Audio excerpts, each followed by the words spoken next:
এখন আমরা নবজাতক শিশু সম্পর্কে যখন বিস্তারিত পড়াশোনা করলাম, দেখলাম অনেক মাসাইল রয়েছে। সেই এইগুলোকে সংক্ষেপ করেও যেগুলি জরুরি আলোচনা করা বা জানা, কিছু মাসলা মাসাইল আছে যেগুলো অত জরুরি সাধারণ মানুষের জন্য নয়, সেটা আমাদের জন্য, আলেমদের জন্য জরুরি। কারণ এগুলোর প্রয়োজন হয়তো কখনো কোনো মাঝে মধ্যে এই সব মাসাইলকেও জিজ্ঞেস করে। তারপরে দেখলাম যে অনেকগুলি মাসাইল, সে মাসাইলগুলিকে দুই ভাগে ভাগ করেছি। এক হচ্ছে শুধু আকিকা সম্পর্কে, যেটা আগামী ইনশাআল্লাহ সপ্তাহে বা তারপরের সপ্তাহে যে বৃহস্পতিবার থাকবে ইনশাআল্লাহ সেটা আলোচনার বিষয়বস্তু থাকবে।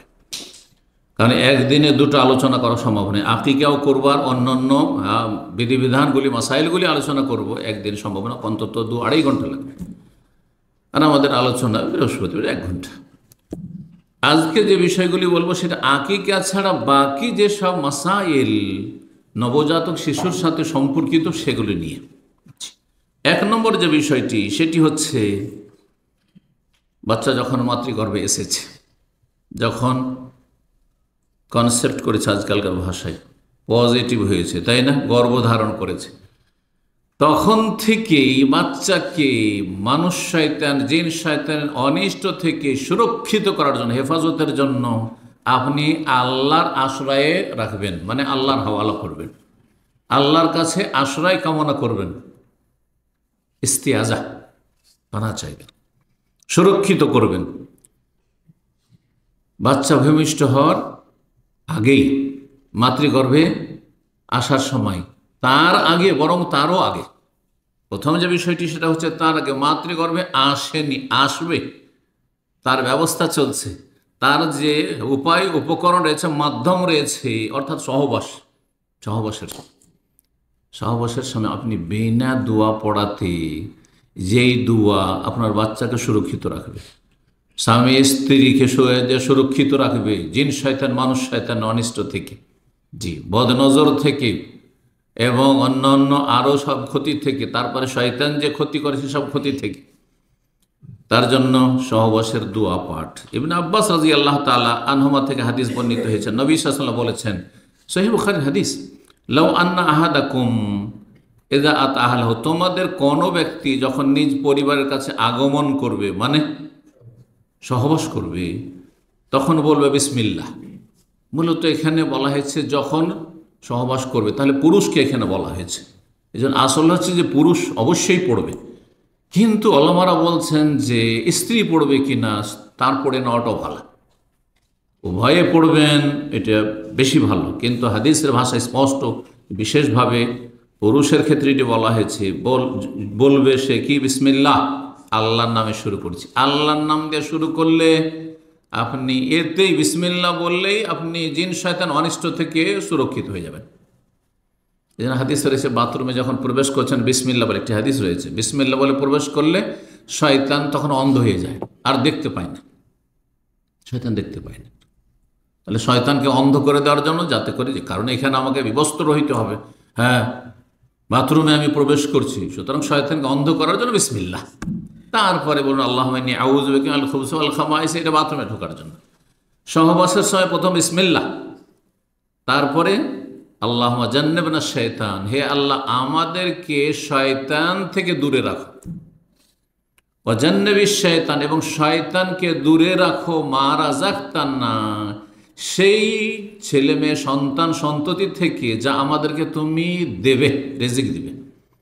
সন্তান সন্ততি উত্তম রিজিক। অনেক সময় আপনার টাকা পয়সা কাজে আসে না, কিন্তু আপনার ছেলে মেয়েটাই কাজে এসেছে। টাকা পয়সা ধন দৌলত দিয়ে সুখী হতে পারেননি, কিন্তু আপনার ছেলের মাধ্যমে আপনি সুখী হয়েছেন, আর আপনার সম্মানিত হয়েছেন, আপনার মেয়ের মাধ্যমে সুখী হয়েছেন, সম্মানিত হয়েছেন। এই জন্য মানুষের ভাগ্যে যা কিছু আল্লাহর পক্ষ থেকে জুটে তার নামে রিজিক। কিন্তু আমাদের দেশীয় ভাষা এই আরবি রিজিক শব্দটির অর্থকে সীমিত করে, রিজিক মানে শুধু টাকা পয়সা, রিজিক মানে শুধু ধন দৌলত, না না না, বা প্লেটের ভাত, খাবার দাবার, এইটার নাম রিজিক, না না না, একেবারে সীমিত কথা। আর রিজক মানে আল হাজ ওয়া নসিব, মানুষের নসিবে, ভাগ্যে যা কিছু আছে, সুস্থতা আমার রিজিক, আমার এলেম বিদ্যা আমার রিজিক, আমার তাকওয়া পরহেজগারি আমার রিজিক, ঈমান আমার, হ্যাঁ, সবচেয়ে বড় রিজিক। জি, এইভাবে যত নিয়ামত আপনার কাছে আছে, আপনার ভাগ্যে যা কিছু তিন দুনিয়ার ক্ষেত্রে সবই আপনার দিবে। তো এখানে ছেলে মেয়েকে কি বলা হয়েছে? যা আসবে সেই জন্য আপনি সচেষ্ট। রিজিক, তাহলে বাচ্চা ভূমিষ্ঠ হওয়ার আগে, বাচ্চা পেটে আসার আগেই তাকে সুরক্ষিত করুন, 1 নম্বর পয়েন্ট। দ্বিতীয় পয়েন্ট হচ্ছে, যখন বাচ্চা মাতৃগর্ভে চলে এসছে, মাতৃগর্ভে চলে এসছে, তখন আল্লাহর কাছে দোয়া করুন আপনি। কিসের? ইস্তিআজা, আশ্রয় কামনার, যে আল্লাহ আমি অনিষ্ট থেকে আশ্রয় কামনা করছি, জিন এবং মানুষ শয়তানের অনিষ্ট থেকে, আর আমার বাচ্চাটিকে, আমার মাতৃগর্ভে যা আছে, একজন নারী বলবে, আমার স্ত্রীর গর্ভে যা কিছু আছে, গর্ভধারণ করেছে, আল্লাহ সেটিকে মানুষ শয়তান জিন শয়তান অনিষ্ট থেকে সুরক্ষিত রাখো, আশ্রয়ে রাখো, তুমি তোমার আশ্রয় দিলাম। সূরা আলে ইমরান আয়াত 36-এ মারিয়াম আলাইহিস সালাম কে যখন তার মা ইমরানের স্ত্রী গর্ভে ধারণ করলেন, হ্যাঁ, তখন তিনি কি বলেছিলেন? রব্বে ইন্নী নাযারতু লাকা মা ফি বাতনি মুহাররারান। আগে থেকে একটু মান্নত করেছেন, আল্লাহ আমার পেটে যে সন্তান আসবে সেটাকে তোমার জন্য আমি স্বাধীন ছেড়ে দেবো, মানে তোমার বাইতুল মুকাদ্দাস, যেহেতু প্যালেস্টাইনে বাস করতেন, বাইতুল মুকাদ্দাসের প্রতিবেশী, তো এই বাইতুল মুকাদ্দাসের খাদেম হিসেবে ছেড়ে দেবো। ফাতাকাব্বাল মিন্নি ইন্নাকা আনতাস সামিউল আলিম। আল্লাহ আমাদের এই দোয়া কবুল করো, তুমি সবকিছু শোনো, সবকিছু জানো। তার ফালাম্মা ওয়াদাআতহা, যখন বাচ্চা ভূমিষ্ঠ হইল, তখন দেখলো যে আরে এ তো কন্যা সন্তান হয়ে গেল, আমি তো আশা করেছিলাম ছেলে সন্তান। তাহলে অধিকাংশ মানুষ কি আশা করে? ছেলে সন্তানই হয়তো হবে। তো তার আশার বিপরীত, এই আশা নিয়ে তিনি ভাবছেন ছেলে সন্তান হবে আর মসজিদের খাদেম হিসেবে দেবে, কারণ মেয়ে সন্তানের মসজিদের খাদেম হিসেবে দেওয়া তো ঝুঁকিপূর্ণ, নিরাপত্তার প্রয়োজন রয়েছে, বড় হবে মেয়েটি। তো তখন আল্লাহর কাছে দরকার, রব্বে ইন্নী ওয়াদাতুহা উনসা, আল্লাহ আমি তো কন্যা সন্তান ভূমিষ্ঠ করলাম, ওয়াল্লাহু আ'লামু বিমা ওয়াদাত, আল্লাহ ভালো জানেন যে যেটা হলো সেটাতে কি কল্যাণ আছে, আমি জানি না, হতে পারে এতে বেশি কল্যাণ আছে। আমার মনটা ছিল একটা ছেলে সন্তান হয়তো, মসজিদের খাদেম হয়তো, কিন্তু এতে হয়তো কল্যাণ। ওয়ালাইসা যাকারু কাল উনসা, আল্লাহ বলছেন যে পুরুষ নারীর মতো হতে পারে না, বিশেষ বিশেষ নারীর মতো, সাধারণ পুরুষ হতে পারে না। এর মানে এই নয় যে সব পুরুষ চাইতে সব মহিলা শ্রেষ্ঠ। মহিলা নারী জাতিকে একদিকে যদি রাখা হয় পুরুষ জাতিকে, তো পুরুষ জাতি শ্রেষ্ঠ, এতে কোনো সন্দেহ নেই। কিন্তু এখানে আল্লাহ বলছেন ওয়ালাইসা যাকারু কাল উনসা, পুরুষ নারীর মতো হতে পারে না। তার মানে যেই নারীর কথা, যেই মেয়ে তোমাকে আমি দিয়েছি, তুমি ভূমিষ্ঠ করলে মারিয়াম, তার মতো দুনিয়ার পুরুষরা হতে পারে না, সাধারণ পুরুষ হতে পারে না। হ্যাঁ, অসাধারণ পুরুষ হলে হইতে পারে, অর্থাৎ আম্বিয়া রসুলগণ। শুধু মারিয়াম চাইতে শ্রেষ্ঠ শুধু নবী রসুলগণ, যারা সকলে পুরুষ। বাকি নারীদের মধ্যে সবচেয়ে শ্রেষ্ঠ হাতে গোনা কয়েকজন, তার একজন হচ্ছেন মারিয়াম আলাইহিস সালাম। তখন তিনি দোয়া করলেন এবং নাম রেখে ওয়াইন্নী সাম্মাইতুহা মারিয়াম, আল্লাহ আমার মেয়ের নাম মারিয়াম রাখলাম। তো কোরআনে শুধু একজন মুমিনা মুসলিমার নাম এসছে, সেটি হচ্ছে, দেখেন তো, মুমিনা মুসলিমার নাম এই শুধু একজন নারীর নাম এসছে, মারিয়াম। ওয়াইন্নী সাম্মাইতুহা মারিয়াম ওয়াইন্নী উঈযুহা বিকা ওয়া যুররিয়াতাহা, আল্লাহ আমি আমার এই মেয়েকে মারিয়ামকে তোমার আশ্রয়ে রাখছি, তোমার কাছে আশ্রয় দিচ্ছি, তুমি তাকে পানাহ দাও, রক্ষা করো, হেফাজত করো। অযুররিয়াতাহা, এবং আগামী প্রজন্ম যে আমার এই মেয়ের ছেলে মেয়ে যা হবে, প্রজন্ম হবে, তাদেরকেও তোমার আশ্রয় দিচ্ছি। তার মানে আগামী, তিনি জানতেন না গায়েব, কিন্তু দোয়া করেছেন। দোয়া কিভাবে কবুল হয়েছে চিন্তা করেছে। মারিয়ামের গর্ভে ঈসা আলাইহিস সালাম, বড় একজন রসুল নবী, যার উপর আল্লাহ কিতাব, আসমানি কিতাব ইনজিল নাজিল করেছেন, শ্রেষ্ঠ রসুল। জি, আমি আশ্রয় রাখছি কার থেকে? মিনাশ শয়তানের, বিতাড়িত শয়তান থেকে, বিতাড়িত শয়তান থেকে। মাতৃগর্ভ যখন থাকে তখন মানুষের খারাপ, মানুষের কুদৃষ্টি, বদনজর লাগতে পারে। বাচ্চা ভূমিষ্ঠ হওয়ার পরে বদনজর লাগতে পারে, এটা হচ্ছে মানুষের অনিষ্ট থেকে রক্ষা পাওয়া। জিন শয়তান যে কোনো সময় ক্ষতি করতে পারে, মাতৃগর্ভেও ক্ষতি করতে পারে, তারপরে ভূমিষ্ঠ হওয়ার পর ক্ষতি করতে পারে। সুতরাং বাচ্চাদেরকে আশ্রয়ে রাখবেন, দ্বিতীয় যে বিষয়টি বললাম। তৃতীয় বিষয়, বাচ্চা যখন ভূমিষ্ঠ হবে তখন আল্লাহর প্রশংসা করবেন, শুকরিয়া আদায় করবেন, শুকরিয়া আদায় করবেন। আর যদি তার সাথে শুকরিয়া জ্ঞাপনের জন্য সেজদা শুকুর করেন তারও ভালো। শুকরানা নামাজ নয়, শুকরানা নামাজ প্রমাণিত নয়। আমাদের দেশে, ইন্ডিয়া, বাংলাদেশ, পাকিস্তানে মানুষরা কি করে? শুকরানা নামাজ পড়ে। শুকরানা নামাজ সুন্নত নয়, কোনো প্রমাণ নেই। কিন্তু শুকরানা সেজদা সহিহ হাদিস দ্বারা প্রমাণিত। নবী সাল্লাল্লাহু আলাইহি ওয়াসাল্লামের কাছে যে কোনো আনন্দের খবর আসতো, সেজদায় তিনি লুটিয়ে পড়তেন। সুতরাং সিজদা শুকুর করবেন এবং আলহামদুলিল্লাহ, অন্তর থেকে আলহামদুলিল্লাহ শুকরিয়া আদায় করবেন, জবান দিয়ে আল্লাহ শুকরিয়া আদায় করবেন, কাজে কর্মে আমলে দ্বারা আল্লাহ শুকরিয়া আদায় করবেন। বিশেষ করে সুন্দর সুঠাম আর সুস্থ বাচ্চা ভূমিষ্ঠ হয়েছে, আরও শুকরিয়া। যার যত নিয়ামত বেশি তার তত শুকরিয়ার দায়িত্ব বেশি, তত বেশি শুকরিয়া আদায় করবেন। আপনাকে আল্লাহ সুন্দর সুঠাম ছেলে দিলেন, আর তারপরে কোনো রকম রোগ নেই, সমস্যা নেই, কোনো চিন্তা নেই, আলহামদুলিল্লাহ। মায়ের দুধই যথেষ্ট আছে, অনেকে মায়ের দুধ পায় না। চিন্তা করুন, আপনি এই নেগেটিভ দিকগুলো চিন্তা করুন যে আপনার ছেলে বা মেয়ে যা কিছু পাচ্ছে, অনেকের ছেলে মেয়ে সেগুলি থেকে বঞ্চিত, বিভিন্ন দিক থেকে বঞ্চিত। আল্লাহ শুকরিয়া কত করা উচিত আপনাকে আমাকে। আল্লাহ শুকরিয়া আদায় করবেন, ছেলে সন্তান হোক আর মেয়ে সন্তান হোক। কারণ আপনি জানেন, অনেক সময় মেয়ে সন্তান আপনার জন্য বরকতপূর্ণ। মারিয়ামের মতো মেয়ে আপনার আজকালকার বিশ্বের সমস্ত মানুষের চাইতে শ্রেষ্ঠ, সমস্ত পুরুষের চাইতে শ্রেষ্ঠ। আল্লাহ যদি আমার ঘরে মারিয়ামের মতো মেয়ে দেয়, একটা মেয়ে, সারা দুনিয়া আজকাল তার কোনো নবী নেই। সুতরাং আজকালকার বড় বড় আলেম আর যত বড় আল্লামা বলেন আর যাই বলেন, দিনের দায়ী বলেন, তাদের চাইতে শ্রেষ্ঠ মারিয়াম, এতে কোনো সন্দেহ নেই। জি, মা আয়েশা রাদিয়াল্লাহু তাআলা আনহা বর্ণিত এ মর্মে, যখন তাদের পরিবারে, তার তো নিজের ছেলে মেয়ে হয়নি, তাই না, কিন্তু তাদের পরিবারে বংশে যখন কোনো নবজাতক শিশু ভূমিষ্ঠ হইত, তখন জিজ্ঞাসা করতেন তিনি, গোলামান ওয়ালা জারিয়া, ছেলে সন্তান না মেয়ে সন্তান?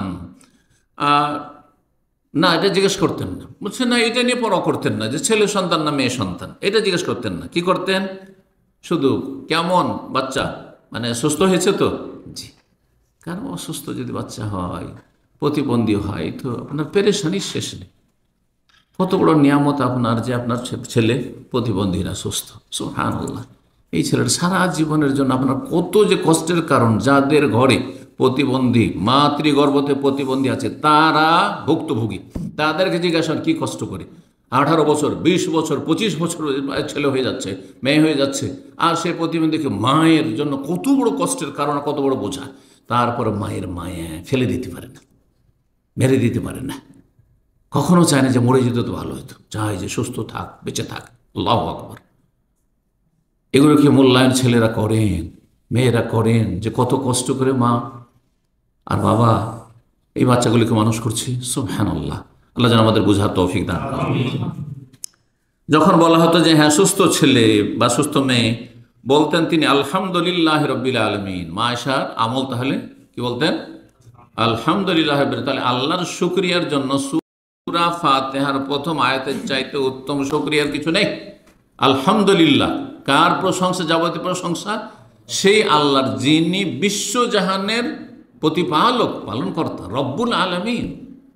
একজন দুইজন নয়, আর একটি জাতির না, শুধু মানব জাতির না, শুধু মুসলিমের নয়, মানুষ আর জিনের নয়, সারা বিশ্বের সমস্ত সৃষ্টির পালনকর্তা তিনি। আল আদাবুল মুফরাদের 534 নম্বর হাদিস, আল্লামা আলবানী হাদিসটিকে হাসান বলেছেন। 4 নম্বর পয়েন্ট, বাচ্চাকে বদনজর থেকে, বাচ্চা ভূমিষ্ঠ হয়ে গেছে, পেটে আছে তখন থেকে শুরু করি, বাচ্চা ভূমিষ্ঠ হয়েছে, ধীরে ধীরে বড় হচ্ছে, আর অনেক সময় দৌড়াদৌড়ি ছোটাছুটি, তারপরে যখন হাঁটাহাঁটি শুরু করলো, বাইরে নিয়ে যাচ্ছেন আপনি, জিন শয়তান আর মানুষ শয়তানের বদনজর লাগতে পারে, কুদৃষ্টি পড়তে পারে, ক্ষয়ক্ষতি হতে পারে। সেই জন্য বিশেষ একটি দোয়া নবী করিম সাল্লাল্লাহু আলাইহি ওয়াসাল্লামের, সেই দোয়াটি পড়বেন। হাসান হোসেন রাদিয়াল্লাহু তাআলা আনহুমাকে আল্লাহর আশ্রয় রাখতেন রাসূলুল্লাহ সেই দোয়াটি পড়ে। এই দোয়া যার মুখস্থ আছে আমল করবেন, মুখস্থ নাই মুখস্থ করবেন এবং আমল করবেন। সহিহ বুখারী হাদিস। ইবনে আব্বাস রাদিয়াল্লাহু তাআলা আনহু বর্ণিত, তিনি বলেছেন কানা রাসূল ইউআউযুল হাসান ওয়া হুসাইন, রাসূলুল্লাহ হাসান হোসেনকে আল্লাহর আশ্রয়ে রাখতেন। আল্লাহ তোমার কাছে আশ্রয় রাখলাম। কি বলে? ওয়াইযুকুমা বিকালিমাতিল্লাহি তাম্মা মিন কুল্লি শাইতানি ওয়া হাম্মা ওয়া মিন কুল্লি আইনিল লাম্মা। ওয়াইযুকুমা দ্বিবচনের জন্য, আপনার এক ছেলে ওয়াইযুকা, আরও ছেলে মেয়ে আছে, কয়েক ছেলে মেয়ে আছে, বহু বচন ওয়াইযুকুম, সবার জন্য। তোমাদেরকে আল্লাহর আশ্রয়ে রাখছি বিকালিমাতিল্লাহি তাম্মা, মহান আল্লাহর পূর্ণ বাক্যের ওসিলাই প্রত্যেক শয়তানের অনিষ্ট থেকে, মিন কুল্লি শাইতানি ওয়া হাম্মা, এবং প্রত্যেকে বিষধর প্রাণীর অনিষ্ট থেকে, অমিল কুল্লি আইনিল লাম, আর প্রত্যেক কুদৃষ্টি থেকে, বদনজর থেকে।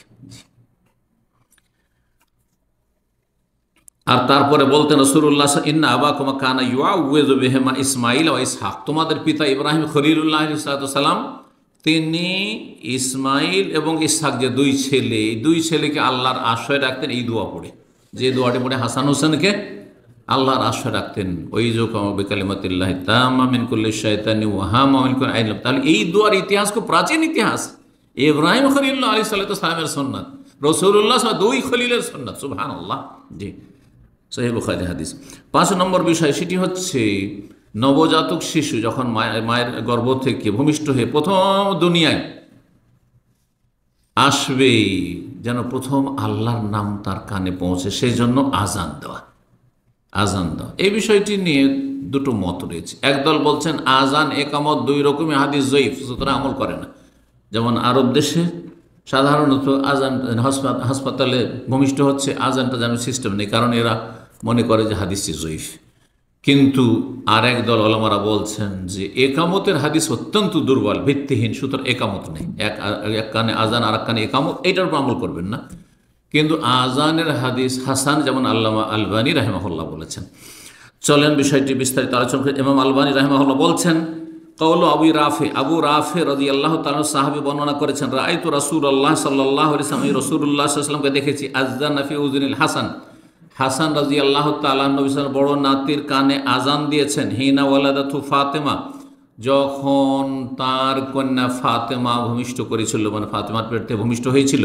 বিসসালাতে, কোন আজান?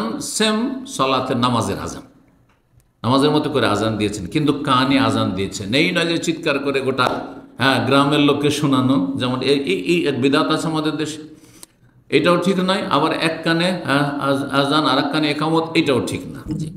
আর আজান দেব না, যারা জয়ীব বলছে তাদের আমল, তাদের ইজতিহাদ। কিন্তু আমাদের কাছে যেহেতু হাদিসটি হাসান, হাদিসটি মুসনাদ আহমদে রয়েছে, আর ইমাম আলবানী বলছেন যে হাসানুন, ইনশাআল্লাহ হাদিসটি হচ্ছে হাসান, সুন্দর হাদিস এবং আমলযোগ্য হাদিস। মুসনাদ আহমদ রয়েছে, আবু দাউদে রয়েছে, আবু দাউদে 5105 নম্বর হাদিস, তিরমিজিতেও হাদিসটি রয়েছে, মুসনাদ হাকিমে রয়েছে, বাইহাকিতে রয়েছে, জি, ইত্যাদি ইত্যাদি। আর বলছেন যে তারপরে তাবরানীতে একটি হাদিস রয়েছে, যেই হাদিসটি জয়ীফ, কিন্তু আমাদের কাছে একটি হাসান হাদিস যথেষ্ট আমল করার জন্য, একটি হাদিস যথেষ্ট।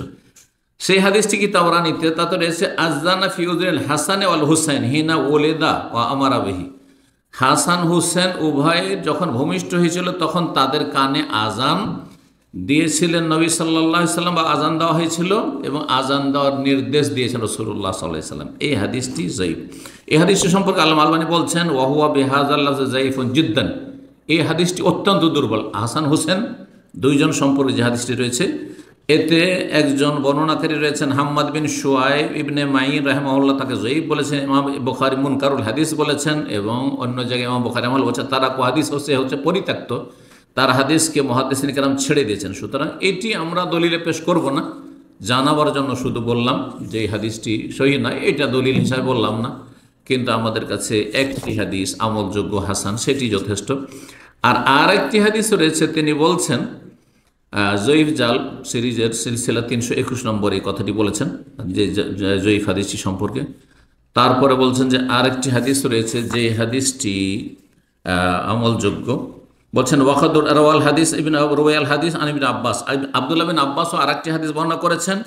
হাদিসটির সনদে দুর্বলতা রয়েছে, কিন্তু হালকা দুর্বলতার জন্য সেটি সমর্থক হিসাবে আমি সেটি উল্লেখ করেছি। ওয়ারাজাউ তো হোনাকা ইসলাহা শাহেদান, এবং আশা করি সেটি সমর্থক হাদিস হিসাবে বিবেচিত হবে। আল্লাহ আলম। এর ওয়াউল গালিল 4th খণ্ড 431। জি। আর হাদিস নম্বর 1173 নম্বর এর ওয়াউল গালিল একটি তার হাদিসের সহিহ জয়ীফ তাখরিজের কিতাব রয়েছে তাতে।